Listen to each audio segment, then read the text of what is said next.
Hi, my name is Jill White. I'm currently a student at Boise State University in the Masters of Educational Technology program. I'm creating this video for the YouTube for Educators class. The purpose is for me to explain my perspective on the use of YouTube or other online video in the classroom setting. The year is 2009, and we are in the digital age. We are developing children that will continue the digital age and move it forward. Do you realize that today's children will be applying for jobs that have not even been created yet? Today's students have cell phones, iPods, laptops, and not to mention all the video games. With all these digital gadgets, it's our responsibility as educators to keep the attention of our students in the classroom. One way that we are able to do this is by using video content in the classroom. 6 years ago, when I started teaching, I had a TV and a VCR in my classroom. I raised money so that I could buy a DVD player the first year. And at the end of my second year, I was given a smart board. It has only gotten better since. The next year, I was introduced to United Streaming. We did not have it at our school, but after lots of persuasion and begging to my superintendent, we had it the following year. Now, in our workroom, there are about 5 TVs looking for a home. No one needs them. However, my co-teacher wants to keep hers to be able to watch the weather and current events. I told her there's no need. We can stream it in via the internet. Still working on her. As I mentioned earlier, I do have access to United Streaming, which is an online video library, which has a large amount of educational videos. These videos are marked for the appropriate age, and they're also tagged with their instructional objectives. These objectives are listed by your state, meaning that when you sign in, it knows what state you are in and what your objectives are. You can search several different ways. I do find this to be a very useful tool. One of my favorite things about teaching is those teachable moments. When things don't go as planned, they actually go better. It's when the children start to inquire about new things. This is when I use United Streaming. I do pick it over YouTube at this time.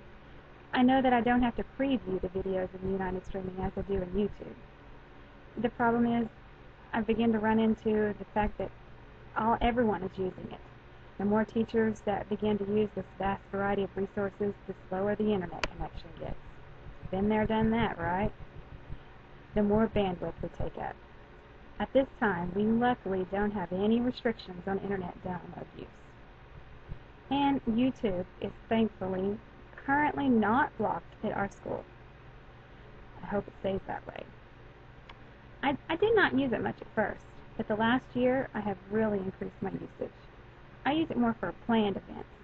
I try to research the videos at home, and then what I used to do is I would email the link to myself or save it in my favorites, then search through my favorites to find it again.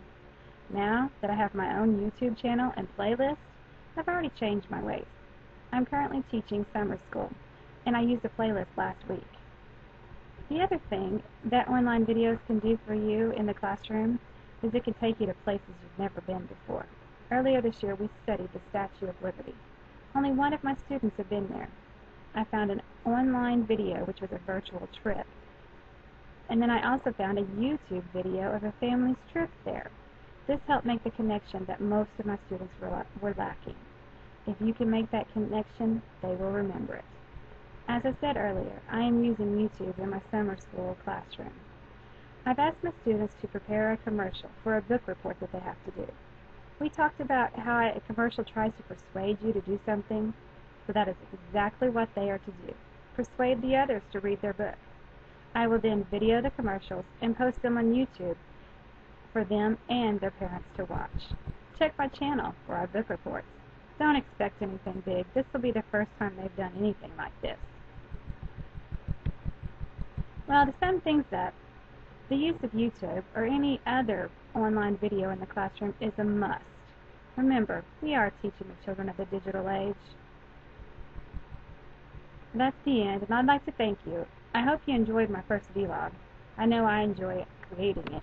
However, I must admit, this is the first time I've had to fix my hair, put on my makeup, and put on a clean shirt just to do an assignment for my master's program. But it was fun.